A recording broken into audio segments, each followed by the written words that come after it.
Chennai Silks in mega summer sale. Summer வந்தாச்சு. What's your plan for this holiday? எங்க கிட்ட விட்டுருங்க, நாங்க பாத்துக்கிறோம். GT Holidays, South India's #1 travel brand. மீண்டும் இரண்டாக உடைந்த அதிமுக. CV சண்முகத்துக்கு பின்னாடி யார் இருக்காங்க, கட்சியை உடைச்சதுக்கு என்ன காரணம், அடுத்த கட்ட நகர்வா என்ன இருக்க போகுது அப்படின்றத பற்றியும், சிஎம் விஜய் பல நியமனங்களை புதுசாக பண்ணிட்டு இருக்காரு. அதில் ஒரு குறிப்பிட்ட நியமனம் மட்டும் பெரிய சர்ச்சையை ஏற்படுத்தியிருக்கு. என்ன நியமனம் அப்படின்றத பற்றியும், சட்டசபையில் தாவேகாவுக்கு ஒரு பக்கம் ஒரு எம்எல்ஏவோட பலம் குறைஞ்சாலும் இன்னொரு எம்எல்ஏ அதை டேலி பண்ணுற விதமாக இன்னொரு கூடுதல் பலம் என்பது தாவேகாவுக்கு வந்திருக்கு. அதை பற்றியும் இன்னைக்கு விரிவான நிகழ்ச்சியை பார்க்கலாம். Welcome to sensation.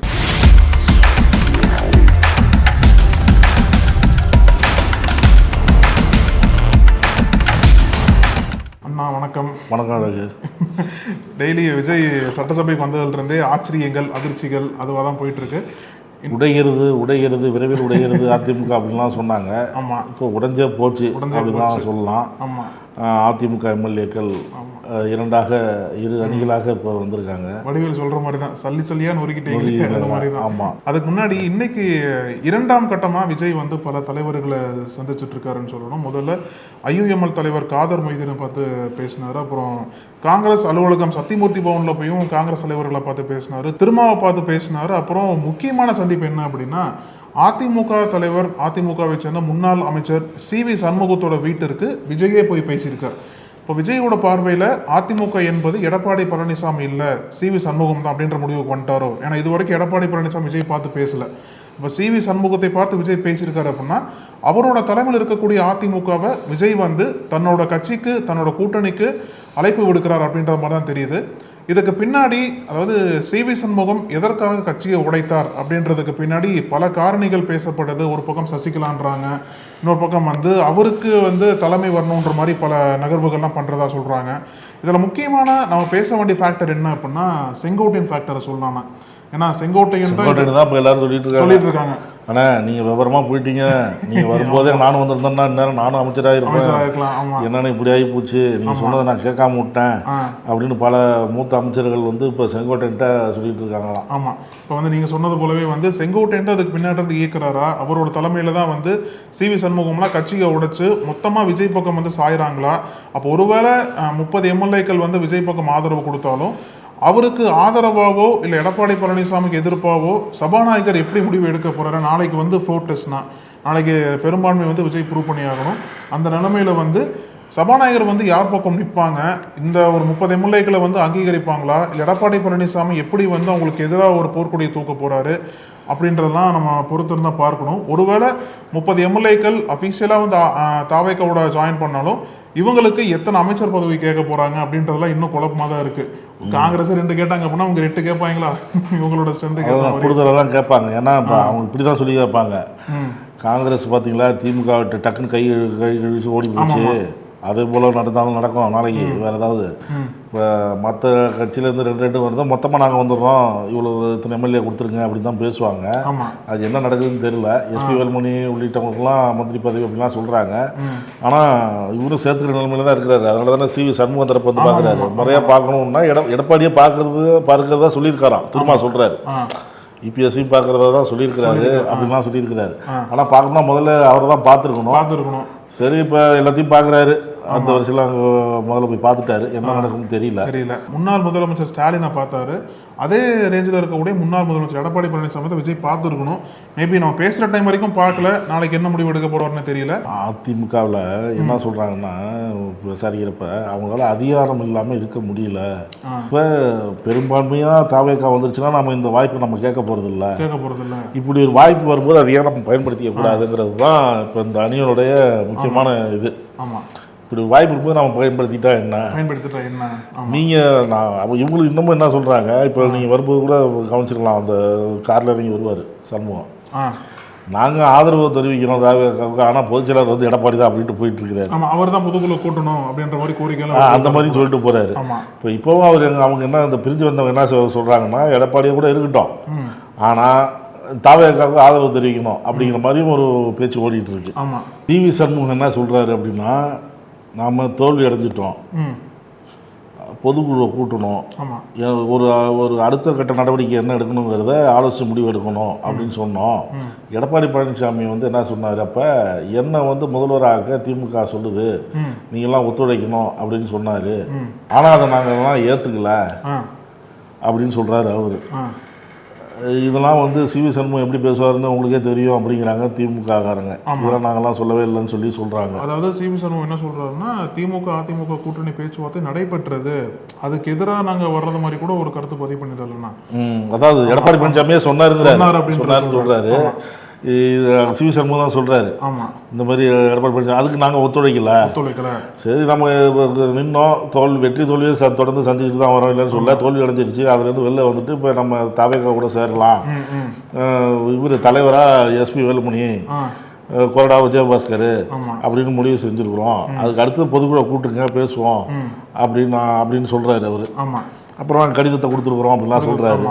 இவர் ஓஎஸ் மணியன் என்ன சொல்கிறாரு, அவங்களுக்கு வந்து பதவி ஆசை அப்படிலாம் பேச வைக்கிது.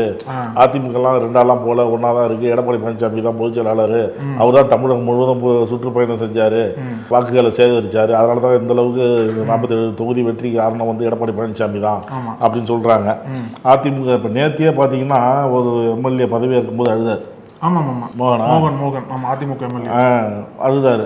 இப்ப இந்த மாதிரி சூழ்நிலை தெரிஞ்சுதான் வந்து அழுதாரான்னு தெரியல. அதிமுக ரெண்டா உடையுது, மேலும் உடைஞ்சா என்ன ஆகுங்கிற ஒரு சூழ்நிலையில அழுதுருக்கிறார். கடைசி 3 மாசம் எடப்பாடி பழனிசாமி கடுமையா உழைச்சாரு, நம்ம எதுவும் சொல்லல. இதே போல தொடர்ந்து 5 வருஷம் உழைச்சிருந்தாருன்னா இந்த நிலைமை எடப்பாடி பழனிசாமிக்கு ஏற்பட்டிருக்காரு. இன்னும் கொஞ்சம் கூடுதலான தொகுதியில் வாங்கியிருப்பாரு. அந்த மாதிரி சொல்றாங்க. கடைசி 3 மாதம் இன்னும் நல்ல பேர் எடுத்திருப்பாரு, அவர் சொல்றது எல்லாரும் கேட்டிருப்பாங்க. இந்த கடைசி 3 மாசம் தான் அவர் வந்து கடுமையாக உழைச்சது. எல்லா தொகுதிகளுக்கும் போய் பிரச்சாரம் பண்ணது போனது வந்தது. 5 வருடமா எப்படி ஒரு எதிர்கட்சியா இருந்து ஆர்ப்பாட்டம் அதெல்லாம் எதுவும் நடத்தவே இல்லை. பெரிய அளவில் ஒன்றும் கண்டுக்கல, குரல் கொடுக்கல. பேருக்கு அப்பப்போ ஏதோ ஒரு அறிக்கை விடுவாரு. பெரிய அளவில் போராட்டம் ஆளுங்கட்சி எதிர்த்து நடத்துறது இல்லை. அதனாலதான் இந்த நிலைமை ஏற்பட்டிருக்கு. இப்போ வந்து அடுத்தவங்களுக்கு வாய்ப்பு கொடுத்தா அந்த ஜெயலலிதா இருக்கும்போது எதிர்கட்சியா இருக்கும்போது டெய்லி ஏதோ ஒரு அறிக்கை விடுவாங்க, ஆளுங்கட்சி பத்தி ஆர்ப்பாட்டம் அறிவிப்பாங்க. அந்த மாதிரி ஏதோ நடந்துட்டு இருக்கும். அந்த மாதிரிலாம் நடக்கல. எலெக்ஷன் நேரத்தில் மட்டும் உழைச்சா போதுமா?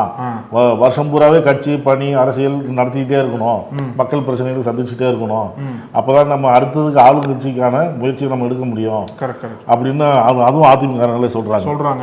நாளைக்கு சபாநாயகரோட முடிவு எப்படி இருக்க போகுதுன்னா, 2 குழுக்கள் இருக்கு. 2 குழுக்களுக்கும் அவங்க என்ன கிளைம் பண்றாங்க அப்படின்னா, கொறடா நாங்க போட்டிருக்கோன்றாங்க. ஸோ எந்த கொறடா உத்தரவு அதிமுக எம்எல்ஏக்கள் கடைபிடிப்பாங்க? நாளைக்கு தனிப்பெரும்பான்மை வாக்களிப்பு அப்படின்றதுனால நாளை தினம் வந்து சட்டசபையில கொஞ்சமும் பரபரப்புக்கு குறையாம பல காட்சிகள்லாம் பார்க்கலாம். நம்ம இது அதிமுக பத்தி பார்த்துட்டோம்னா வேலுமணியா தான் சொல்றாரு. நாங்க அதிமுக ஒன்னாதாங்க இருக்கு, யாருக்கும் கோபம் இல்லை, உடைக்கவும் விருப்பம் இல்லை, எல்லாம் ஒன்னாதான் இருக்கிறோம், ஒன்னாதான் இருக்க விரும்புறோம். பொதுச் செயலாளர் வந்து பொதுக்குழு கூட்டுங்க, எங்களோட கருத்தை கேளுங்க, நாங்க எடுத்த முடிவுக்கு ஒத்துழைப்பு கொடுக்க சொல்லுங்க அப்படிதான் எஸ்பி வேலுமணி சொல்லிட்டு இருக்காங்க. கரெக்ட். ஆமா. இப்போ அதிமுக நாளைக்கு என்ன நடக்க போகுது, யாரோட முடிவை சபாநாயகர் ஏற்றுக்க போறாங்கன்னு சொல்லிட்டு ஒரு பக்கம் பார்த்தாலும், மற்றொரு புறம் பார்த்தீங்க அப்படின்னா நாளைக்கு வாக்கெடுப்பு, நம்பிக்கை வாக்கெடுப்பு அப்படின்றனால தாவேகா தலைவர் முதலமைச்சர் விஜயும் அதுக்கான தயாராகிட்டு வர்றாரு. இன்னைக்கு நம்ம பேசுற டைம்ல வந்து தாவேகா எம்எல்ஏக்களோட ஆலோசனை பண்ணிருக்காரு பனையூர் ஆபீஸ்ல. அதை தொடர்ந்து வந்து கொறடாவா விருக்கம்பாக்கத்தை சேர்ந்த எம்எல்ஏ வந்து சபரிநாதன் அப்படின்றவர் நியமிச்சிருக்காங்க தாவேகா சார்பா. ஸோ நாளைக்கு என்ன நடக்கும் அப்படின்றது நாளைக்கு தினம் பார்க்கலாம். அதுக்கு முன்னாடி என்ன நடக்கும்ன்றது முதல்ல எம்எல்ஏ ஆகுறாரு. கொறடா வந்துருச்சு. கொறடாங்கிறது சாதாரண பதவி இல்லை, அமைச்சர்களுக்கு ஈக்குவலான பதவி. கொறடாங்கிறது தன் கட்சியை சார்ந்த அந்த உறுப்பினர்களுக்கு முக்கியமான உத்தரவு போடுறது. நாளைக்கு வாக்கெடுப்பு நடக்குது இல்லையா, அது என்ன செய்யணும், யாருக்கு ஆதரவு அளிக்கணும் அப்படின்னு அவர் சொன்னாருன்னா அதை அப்படியே கடைபிடிக்கணும். நடந்ததான் பதவியெல்லாம் தப்பும் இல்லைன்னா எதிர்த்து வாக்களிச்சாங்க அப்படின்னா தகுதி நீக்கம் பண்ணப்படுவாங்க. நாளைக்கு என்ன அப்படின்னா ஏதோ ஒரு வகையில விஜய்க்கு 120 பேர் இருக்காங்க இல்லையா, அதுல வந்து ஒருத்தரால, அதாவது தாவேகா எம்எல்ஏ ஒருத்தரால வாக்களிக்க முடியாது. இந்த தடையை வந்து உயர்நீதிமன்றம் போட்டிருக்காங்க. ஏன் அப்படின்னா அவர் வந்து திருப்பத்தூரை சேர்ந்த தாவேகா எம்எல்ஏவா தேர்ந்தெடுக்கப்பட்டார்.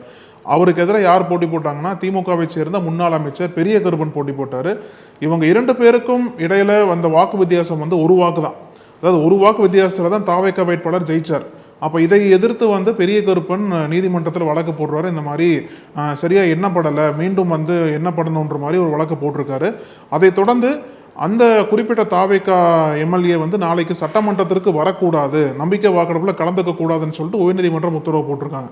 அப்போ 120 அப்படின்ற எண்ணிக்கை வந்து 119 தாவேகாவுக்கு குறைஞ்சிருக்கு. ஆனா இது வந்து மதிய வரைக்கும் தான். அதுக்கப்புறம் என்ன ஆச்சு அப்படின்னா அமமுகவை சேர்ந்த சட்டமன்ற உறுப்பினர் காமராஜ், மன்னார்குடி எம்எல்ஏ காமராஜ், அவர் சட்டசபையில இன்னைக்கு வந்து விஜய் புகழை வந்து பாடினாருன்னு தான் சொல்லலாம். அந்த அளவுக்கு வந்து விஜய் வந்து நல்லா ஆட்சி பண்ணிட்டு இருக்காரு, விஜய் வந்து இளைஞர்கள் நம்பிக்கையா தெரிகிறாரு, எங்களுக்கும் அவர் தான் நம்பிக்கையா இருக்காருன்னு சொல்லிட்டு அமமுகவை சேர்ந்த கனகராஜ் வந்து சட்டசபையில அப்படியே ஒரு கருத்தை வெளிப்படையா விஜய் ஆதரிச்சதுக்கு அப்புறம் அந்த கட்சியோடைய பொதுச் செயலாளர் தினகரன் என்ன பண்ணிட்டார் அப்படின்னா அவரை காமராஜை கட்சியிலிருந்து நீக்கிட்டார். அப்போ வந்து ஒரு எம்எல்ஏ தான் கட்சிக்கு இருந்தது, நீக்கினதுனால அவர் வந்து இண்டிபெண்டன்ட் எம்எல்ஏவா செயல்படுவார். அது அவரோட ஆதரவு நிச்சயமா விஜய்க்கு தான் இருக்கும். அப்போ ஒரு பக்கம் திருப்பத்தூர் தாவேகா எம்எல்ஏ ஆதரவு வழிகாட்டினாலும் விஜய்க்கு காமராஜோட ஆதரவு இருக்கும் அப்படின்றதுனால 120 எம்எல்ஏக்கள் வந்து விஜய்க்கு இருக்காங்க. அன்னைக்கு அவர் செஞ்சாரு. ஆமா, அது அன்னைக்கு வந்து ஆளுநர்கிட்ட புகார் கொடுத்து அவங்க விலை பேசிட்டாங்க, குதிரை வந்து அந்த வீடியோவில் ஒரு கையெழுத்து போட்ட மாதிரி ஏன்னு சொன்னாங்க. அப்ப ஏற்கனவே உண்மையாதான் விஜய்க்கு ஆதரவா கொடுத்துருக்காரு. ஆனா தினகரன் வந்து முயற்சி பண்ணி பார்த்தாரு, இருந்தாலும் சட்டசபையில வந்து ஓப்பனா விஜய் ஆதரவு உடைச்சிட்டார் காமராஜ். அதனால தினகரன் வந்து கட்சியை நீக்கி வச்சிட்டார். ஒரு எம்எல்ஏ தான், அதனால கட்சி தாவெல்லாம் அவங்க செட் ஆகாதவங்களுக்குலாம் அவங்க வந்து செல்லுபடி ஆகாதாங்க. ஏன்னா ஒருத்தர் வெளியில இருந்து ஆதரிச்சாலும் சரி, உள்ள போய் ஆதரிச்சாலும் அவரோட ஆதரவு விஜய்க்கு தான் தெளிவா தெரிஞ்சிருச்சுப்போம். எஸ்பி வேலுமணி நாங்கள் இன்னும் அதிமுக வடையில ஒன்னாதான் இருக்கிறோம், நாங்க எடுத்த கருத்துக்கு வந்து பொதுச்செயலாளர் வந்து கேட்கணும், ஆலோசனை கூட்டம் நடந்தா கேட்டுக்கிட்டா சரியா போயிடும் அப்படின்னு சொன்னாலும் அதிமுக உடஞ்சி போச்சுங்கிறது வந்து உறுதியானது தான் அப்படின்னு தான் எல்லாரும் சொல்றாங்க. என்ன எப்படின்னு சொல்றாங்கன்னா, இப்போ எடப்பாடி பழனிசாமி பேசிக்கிட்டு இருக்கிறார். எடப்பாடி பழனிசாமி பேசிக்கிட்டு இருக்கும்போது அவையில் வேலுமணி கை தூக்கிட்டு இருக்கிறார், பேசணும்னு. அவர் ஜெயஸ்ரீ பிரபாகர் சபாநாயகர் என்ன பண்றாரு, என்ன பேசணுமா பேசுங்க அப்படிங்கிறார். அப்புறம் அவரும் பேசுறாரு, வேலுமணி பேசுறாரு. அதுக்குள்ள எடப்பாடி பழனிசாமிக்குள்ள எம்எல்ஏக்கள் ஏன் கொடுத்தீங்க, ஏன் அவருக்கு பேசுறாங்க கொடுத்தீங்க அப்படிலாம் கேட்கறாங்க. அப்ப வந்து 2 பேரும் பேசுறாங்க அப்படின்னாவே படிச்சு போச்சு அப்படிங்கிறது தான். எல்லாரும் சொல்றது என்னன்னா, அதிகாரம் இல்லாம இருக்க முடியாதுங்க அதிமுகவால. எல்லாம் 5 வருஷம் அவங்களால இருந்துட்டாங்க, இன்னும் 5 வருஷம் அதிகாரம் இல்லாம இருக்க முடியாது. அதனால இதை வந்து ஒரு வாய்ப்பை பயன்படுத்திக்குவோம்.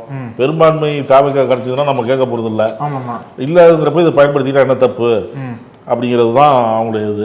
ஜெயஸ்ரீ பிரபாகர் அதிமுக இருந்தவர் தான் எம்ஜிஆர் காலத்தில். அது நினைவு கூர்ந்து இன்னைக்கு அவர்லாம் பேசினார். ஒரு இடத்துல தன்னுடைய மனைவியை பற்றி பேசும்போது கண்ணெல்லாம் கலங்கினாரு. அப்போ அவையே அமைதியாக இருந்தது. அவர் இந்த சபாநாயகர் பதவி பற்றி விஜய் பேசும்போதும் அவையில் அப்படியே எல்லாரும் கவனிச்சாங்க, சிரிச்சாங்க. இவர் தன்னுடைய வாழ்க்கை சபாநாயகர்னா நான் எப்படி கடந்து வந்தேன், வாழ்க்கை எப்படி கடந்து வந்தேன், எம்ஜிஆரே கூப்பிட்டு பாராட்டினாரு, எப்படியா நீ இவ்வளோ பேர் இருக்கும்போது நீ எப்படி தூய்மையாக இருக்கிற அப்படிலாம் கேட்டார். என்ன உங்களுக்கு கீழே இருக்கும்போது உங்களுக்கு கெட்ட பேர் வரக்கூடாதுன்றதுக்காகவே நான் நேர்மையாக இருந்தேன் அப்படின்லாம் சொல்லியிருக்கிறார். ஜெயஸ்ரீ பிரபாகர் இந்த அதிமுக விவகாரத்தில் ஓபிஎஸ் பக்கம் இருந்தவர். ஓபிஎஸ் தான் முதல்வராக வரணும்னு அந்த கட்சிக்கு வந்து ஒன்று சேரணும், எடப்பாடியும் ஒன்று சேரணும், அதிமுகவில் ரெட்ட தலைமையில் ஓபிஎஸ் முன்னணியில் இருக்கணும் அப்படின்லாம் போராடினவர். எவ்வளவோ ஓபிஎஸ்க்காக வாதம் பண்ணி எல்லாம் பண்ணி என்னமோ பண்ணி அப்புறம் செங்கோட்டையனை பார்த்து இந்த பக்கம் வந்துட்டார். இப்போ வந்து இப்போ ஜெயஸ்ரீ பிரபாகரையும் செங்கோட்டையனையும் பார்த்து அதிமுகவில் இருக்கிற அங்கே அதிமுக முன்னாள் அமைச்சர்கள் எம்எல்ஏக்கள் அவங்க அதிமுகவிலேருந்து திமுகவுக்கு வந்தவங்க, ஆனால் உங்கள் 2 பேரையும் ஃபாலோ பண்ணி தான் நாங்களும் இன்னைக்கு தாவேக்காவுக்கு வந்திருக்கலாம், அமைச்சராக இருக்கலாம், என்னென்னு நாங்கள் கேட்காம விட்டோம் அப்படின்லாம் வருத்தப்பட்டு இருக்காங்களாம். அதே மாதிரி நான் நாளைக்கு மெஜாரிட்டியை விஜய் கிராஸ் பண்ணிடுவாரு, அவருக்கு எந்த விதமான பாதிப்பு இல்லாதான் சொல்றாங்க இது வரைக்கும். இதுல இன்னொரு சர்ச்சையான முடிவு என்ன அப்படின்னா, விஜய் பண்ண நியமனம் தான் பெருசா பேசப்படுது. இப்போ யூஸ்வலாவே வந்து எந்த ஒரு புதிய அரசாங்கம் வந்தாலும் அதிகாரிகளை மாத்துவாங்க, புதுசா பல அதிகாரிகள் வந்து நியமனம் பண்ணுவாங்கலாம் பார்த்துருக்கோம். இதுல குறிப்பா விஜயுடைய ஜோதிடர் ரிக்கி ராதன் பண்டிட் வெற்றிவேல் அப்படின்றவர் வந்து அரசாங்க அதிகாரியா, அதாவது அரசு சிறப்பு பணி அதிகாரியா நியமிச்சிருக்காரு. அவருக்கு அரசாங்க ஊதியம், அரசாங்கத்தினுடைய பல இதெல்லாமே வந்து அவருக்கு கிடைக்கும். இது வந்து என்னன்னா தனிப்பட்ட முறையில விஜயோட ஜோதிடரா அவர் இருந்தாரு. அவரை எப்படி வந்து விஜய் ஆட்சிக்கு வந்ததுக்கு அப்புறம் மக்கள் வரி பணத்துல அதுவும் அவருக்கு அருகில் இருக்கக்கூடிய அந்த உள் வட்டாரங்களை நியமிக்கலாம் அப்படின்ற மாதிரி கேள்வி கேட்கிறாங்க. தனிப்பட்ட முறையில என்ன சொல்றாங்க அப்படின்னா, எந்த முடிவு எடுத்தாலும் விஜய் வந்து அவர் கேட்டதை எடுப்பாருன்னு சொல்றாங்க. அது சினிமா வாழ்க்கை ஒரு பக்கம். ஆனா இது வந்து ஆட்சிக்கு வந்ததுக்கு அப்புறம் ஒரு ஜோதிடரை அதுவும் வந்து ஒரு அரசாங்க பதவியில் எப்படி நியமிக்கலாம், அவருக்கு என்ன பேக்ரவுண்ட் இருக்கு, என்ன ஒரு நிர்வாக திறமை அவருக்கு இருக்கு, எப்படி வந்து விஜய் இந்த நியமனத்தை பண்ணலாம். அதுவும் என்ன சொல்றாங்க அப்படின்னா, நேற்றைய தினம் வந்து கி வீரமணியை பார்த்தாரு, அப்புறம் வந்து பெரியார் திடலுக்கு தான் போயிட்டு வந்தாரு.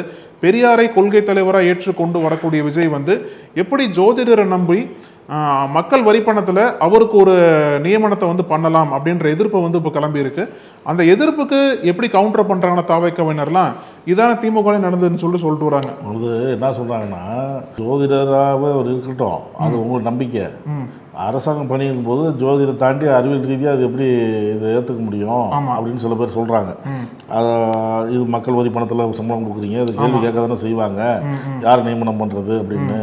இப்போ என்னன்னா, அவர் ஜோதிடத்தை தாண்டி அவருக்கு என்ன திறமை இருக்கு அப்படிங்கிறத வந்து அவங்க விளக்கணும் இந்த பிரச்சனை இருக்காது. இப்போ நடிகர் ராஜேஷ் அப்படின்னு சொன்னா எல்லாருக்கும் ஞாபகம் வந்து ஜோதிடம். தொடர்ந்து ஜோதிட பத்தி பேசுவாரு. முன்னாடி வந்து ஒரு பலம்பரம் நடிகர் அந்த அளவுக்கு. இப்ப முதல்ல வந்து அவர் நடிகராக இருந்தாரு, அதுக்கு முன்னாடி பள்ளி ஆசிரியராக இருந்தாரு, சிறந்த வாசிப்பு தன்மை கொண்டவர். அவர் வீட்டுல பெரிய லைப்ரரிலாம் இருக்கும். அந்த அளவுக்கு எங்க போனாலும் வாசிப்பு, புத்தகங்கள் வாசிப்பு, பல துறைகள்ல வந்து திறமை வாய்ந்தவர், கை தந்தவர். சினிமா, உலக சினிமா பார்க்கக்கூடியவர், அதை பற்றி பல மணி நேரம் பேசக்கூடியவர், சினிமா தொழில்நுட்பம் தெரிஞ்சவர். இப்போ அவரை பார்த்தீங்கன்னா எம்ஜிஆர் அரசு திரைப்படம் மற்றும் தொலைக்காட்சி பயிற்சி நிறுவனம் கௌரவ தலைவராக திமுக அரசு போட்டாங்க. அப்போ அவங்க ஜோதிடத்துக்காக அவரை போடல, இந்த மாதிரி போட்டாங்க. சினிமா அனுபவம் இருக்கு, நடிச்சிருக்கிறாரு, சினிமா குறித்து பல விஷயங்கள் பேசுவாரு, அதுவும் இல்லாமல் வாசிப்பாளர், இந்த மாதிரி பல திறமைகள் அவருக்கு உண்டு. அதே போல இவருக்கு என்ன திறமைகள் வந்து வெளிப்படுத்தியிருந்தா இந்த பேச்சு வராத அப்படின்னு சொல்றாங்க. இன்னொன்று தாவேக்காரங்க என்ன சொல்றாங்க, ஏன் திமுக மட்டும் சும்மா இருந்ததா, பல நியமனங்கள் போட்டாங்களே, அவங்களுக்கு வேண்டியவங்களுக்கெல்லாம் பல நியமனங்கள் போட்டாங்க, காரோட செக்யூரிட்டியோட பல நியமனங்கள் போட்டாங்க, பல துறைகளில் போட்டாங்க, அவங்க மட்டும் வேண்டியவங்களுக்கு தேர்தல் நேரத்தில் உதவி செஞ்சவங்களுக்குலாம் போடலையா அப்படின்லாம் கேட்குறாங்க. ஆனால் இதில் என்ன இருக்க ஒரு லாஜிக் என்ன அப்படின்னா, அவங்களுக்குலாம் வந்து ஏதோ ஒரு வகையில் அரசியல் அனுபவம் இருந்தது, அந்த நிர்வாக திறன் இருந்தது எல்லாத்துக்குமே வந்து. ஆனால் இதில் வந்து இவரோட திறன் வந்து பெருசாக எதுவுமே இல்லையே, அந்த மாதிரி எந்த விதமான திறனுமே இல்லாமல், இல்லை வந்து வெளிப்படையாக சொல்லாமல் வந்த 2ஆம் நாள்லயே வந்து இப்படி ஒரு சர்ச்சையான நியமனத்தை விஜய் எதற்காக பண்ணியிருக்காரு அப்படின்ற விமர்சனம் நடந்திருக்கு. ஏன்னா அவரோட அடையாளமே வந்து இதுவரைக்கும் எல்லாரும் என்ன சொல்றாங்க அப்படின்னா, அவர் ஒரு ஜோதிடர் தான் அப்படின்ற அடையாளத்தில் தான் சொல்றாங்க. அந்த அடையாளத்தோட இவர் வந்து அரசாங்க பதவியை வந்து தர்றது என்பது இப்போதைக்கு யாராலும் ஏற்றுக்க முடியல. மேபி அவருக்கு பின்னாடி என்ன மாதிரி எக்ஸ்பீரியன்ஸ் இருக்கு அதையெல்லாம் ஃபர்ஸ்ட் விஜய் விளக்கி இருந்தார் அப்படின்னா சர்ச்சை எழுந்திருக்காது. ஆனால் எல்லாத்துக்குமே தெரிஞ்ச ஒரு அடையாளம் இருக்கக்கூடிய ஜோதிடர், அதனால வந்து இவரை வந்து இங்க வச்சிருக்கிறதே வந்து ஒரு பெரிய எதிர்ப்பாக தான் எல்லாரும் பார்க்குறாங்க. அதை வந்து விஜய் சரி செய்யணும் அப்படின்ற வேண்டுகோள்லாம் விடுத்திருக்காங்க. இப்போ அப்புறம் இன்னைக்கு சட்டமன்றத்தில் எதிர்கட்சி தலைவர் உதயநிதி அவர்கள் பேசியிருக்காங்க. அந்த பேச்சு எல்லோராலும் உற்று கவனிக்கப்பட்டது. அது முக்கியமான விஷயங்கள் தான் அவர் பேசியிருக்கிறது. திமுக கூட்டணிக்கு 1,54,82,782 வாக்குகளை இந்த தமிழக மக்கள் தந்திருக்காங்க அப்படின்னு அவர் குறிப்பிடுறாரு. நேற்று வந்து முதலமைச்சர் அவர்கள் வந்து திமுக தலைவர் சந்திக்க எங்கள் வீட்டுக்கு வந்திருந்தாரு, எங்களெல்லாம் சந்திச்சாரு. இந்த நாகரிகம் அந்த பேரவையிலும் தொடரணும் அப்படின்னு நாங்கள் எதிர்பார்க்குறோம், அந்த நம்பிக்கை எங்களுக்கு இருக்கு அப்படிங்கிறத குறிப்பிட்டிருக்கிறாரு. அது மட்டும் இல்லாம நானு, அப்புறம் முதலமைச்சர் விஜய், அப்புறம் சபாநாயகர் எல்லாருமே வந்து லயலா காலேஜில் படிச்சவங்க, ஒரே கல்லூரியில் படிச்சவங்க தான் சொல்றாங்க. அது மட்டும் இல்லாம ஒரே கல்லூரியில் படிச்சாலும் திமுக தான் சீனியர் அதுல. அதனால வந்து எங்களோட அனுபவத்தையும் எங்களுடைய அந்த நாலேஜையும் வந்து நாங்கள் நிச்சயமாக வந்து உங்களுக்கு கொடுக்கறதுக்கு தயாராக இருக்கோம். நீங்களும் அதுக்கேற்ற மாதிரி கேட்டுட்டு நடந்தாதான் சபை வந்து எல்லாத்துக்குமானவதாக சபை இருக்கும். தமிழ்நாட்டு முன்னேற்றம் தான் நம்மளோட நோக்கமாக இருக்கணுமே தவிர இதில் வந்து அரசியல் பண்ணக்கூடாது அப்படின்ற ஒரு கருத்தையும் உதயநிதி முன்னாடி எதிர்கட்சி ஆளுங்கட்சி எதிர்கட்சி அப்படி இருந்தாலும் தமிழ்நாடு வளர்ச்சி முடியும் போது ஒன்றரை நின்று பணியாற்றுவோம். ஒரே வரிசையில் 5 ஆண்டுகளில் வந்து மு.க. ஸ்டாலின் முதலமைச்சர் வந்து என்ன சொல்லியிருந்தார் அப்படின்னா, எனது அரசுன்னு சொல்ல மாட்டார், நமது அரசுன்னு தான் சொல்லுவார். அந்த வார்த்தையை அதிகமாக பயன்படுத்தி இருந்தார். அப்புறம் தமிழக அரசு நேற்றைய தினம் முதலமைச்சர் பதவியேற்ற விழாவில் வந்து தமிழ் பின்னோக்கி தள்ளப்பட்டது, தமிழ் தாய் வாழ்த்து, அது வந்து இனிமேல் தொடரக்கூடாது. இப்ப வந்து அடுத்தது வந்து ஆளுநர் வர இருக்கிறாரு, பேச இருக்கிறாரு, அந்த இதுல வந்து அது தொடரக்கூடாது. இது மாதிரி கடந்த ஆட்சியில் வந்து நடந்தது. அதை வந்து 2023 ஆண்டு முதல் தொடர்ந்து 3 வருஷத்துக்கு பேரவையிலிருந்து வெளிநடப்பு செஞ்சுட்டு போன காட்சிகள்லாம் நீங்களும் பார்த்துருப்பீங்க. ஆமாம், நாங்கள் சொல்ல வர்றது என்னன்னா, இப்போ ஆளுநர் வந்து உரை நிகழ்த்த வராரு, ஏற்கனவே உங்களுடைய அரசுடைய பதவியேற்பு விழாவில் அந்த சம்பவம் நடந்திருக்கு. அது மீண்டும் நடக்கக்கூடாது. உதயநிதி மேலும் பேசும்போது என்ன சொல்றாங்கன்னா, எங்களுடைய கருத்து என்னன்னா, பாஜக வந்திருக்கக்கூடிய மேற்கு வங்கத்திலேயே வந்தே பாரதம் பாடல் வந்து முதல்ல பாடப்படல, பின்னுக்கு தள்ளப்பட்டிருக்கு. ஆனா தமிழ்நாட்டில் முதல்ல பாடுறாங்க. இந்த நிலை நீடிக்க கூடாது. இப்ப அங்க ஆளுநர் யார் இருக்கா அப்படிங்கிறது வந்து எல்லாருக்கும் தெரிஞ்ச விஷயம் தான். இங்க இருந்தவர் தான் இப்ப அங்க இருக்கிறாரு. இங்க அவர் இருந்தப்ப என்ன நடந்ததுன்னு உங்களுக்கு எல்லாத்துக்குமே தெரியும். தொடர்ந்து 3 வருடங்கள் வந்து இதை ஏத்துக்காம வெளிநடப்பு செய்ததெல்லாம் உங்களுக்கு தெரியும். இது வந்து தமிழ்தாய் வாழ்த்துக்கு தான் முக்கியத்துவம் தரணும் அப்படின்னு சொல்லியிருக்கிறார். ஆமா, அது மட்டும் இல்லாம இறுதியில வந்து மக்களை பிரிக்கும் சனாதனம் ஒழிக்கப்பட வேண்டும் அப்படின்ற ஒரு ஆணித்தரமான கருத்தை மீண்டும் உதயநிதி வந்து பதிவு பண்ணியிருக்காரு. அதுவே பெருசா ஒரு கவனத்தை இருக்குன்னு தான் சொல்லணும். ஸோ இன்னைக்கு சட்டமன்றம், இன்னைக்கு நடந்த அரசியல் குறித்தெல்லாம் நம்ம விரிவாக பேசணும். நாளைய தினம் முக்கியமான நாள், அது விஜய்க்கும் முக்கியமான நாள், தமிழ்நாட்டுக்கு முக்கியமான நாள். வாக்கெடுப்பு, நம்பிக்கை வாக்கெடுப்பு.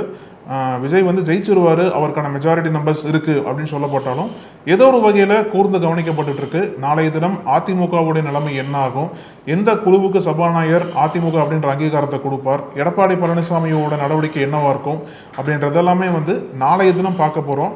நல்ல எப்பவும் போலுமே நாளைக்கும் வந்து அரசியல் சரவடி காத்துட்டு இருக்கு அப்படின்னு தான் சொல்லணும். அதோடய வந்து இன்னைக்கான நிகழ்ச்சியை நான் முடிக்கலாம்னா ரொம்ப நன்றிண்ணா. நன்றி. நக்கீரன் டிவிக்கு சப்ஸ்கிரைப் செய்யுங்கள். உங்கள் ஆதரவே எங்கள் பலம். ஆசிரியர்களுக்கு நண்பனாகவும் மாணவர்களுக்கு ஆசானாகவும் திகழும் தேர்வு வழிகாட்டி. ஒவ்வொரு பாடத்திற்கும் அனுபவமிக்க ஆசிரியர்களின் துல்லியமான தெளிவான விடைகள். CNC இருக்கு, தேர்வு பயம் எதற்கு? இது தீரன் பப்ளிஷிங் ஹவுஸ் விற்பனை வெளியீடு.